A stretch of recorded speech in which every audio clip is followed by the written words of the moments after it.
नमस्कार, आपण पाहतात रयत संवाद न्यूज चॅनल। धर्मपुरीत संत ज्ञानेश्वर महाराज पालखीचे पालकमंत्री जयकुमार गोरे यांच्याकडून भक्तिमय वातावरणात स्वागत।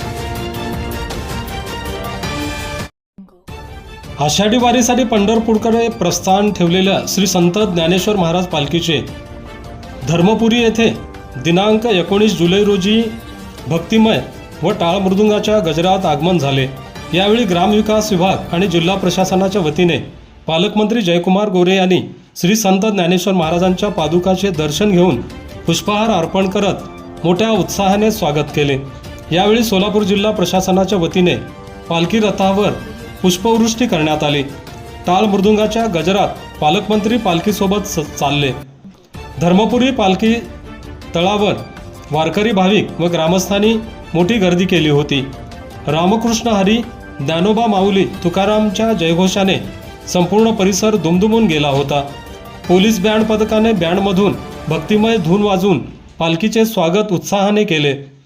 जिल्हा प्रशासनाच्या वतीने श्री संत ज्ञानेश्वर महाराज संस्थानचे प्रमुख विश्वस्त हरिभक्तपरायण भावार्थ देखणे महाराज यांचे स्वागत करण्यात आले।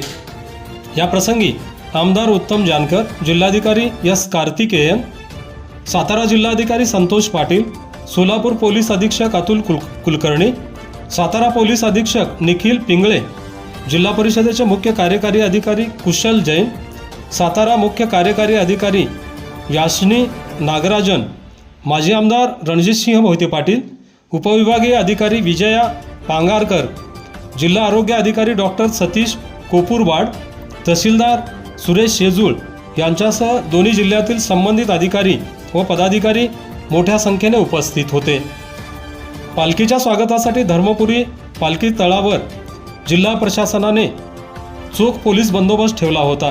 पिण्याचे पाणी, स्वच्छता, वैद्यकीय पथक, वीज, वाहतूक व कायदा सुव्यवस्था याबाबत विशेष नियोजन करण्यात आले होते। या ठिकाणी आरोग्य विभागाच्या वतीने वारकरी भाविकांची प्राथमिक आरोग्य तपासणी करण्यात आली।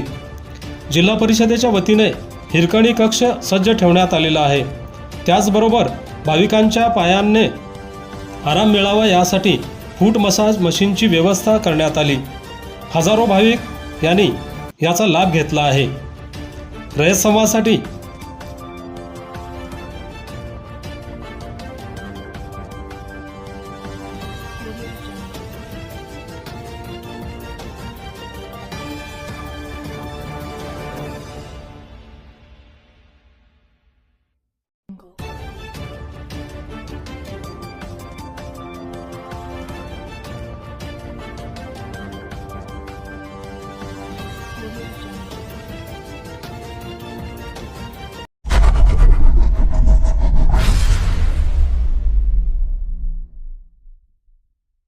अशाच नवनवीन घडामोडींसाठी रयत संवाद न्यूज चॅनलला लाईक करा, शेअर करा आणि सबस्क्राईब करायला विसरू नका।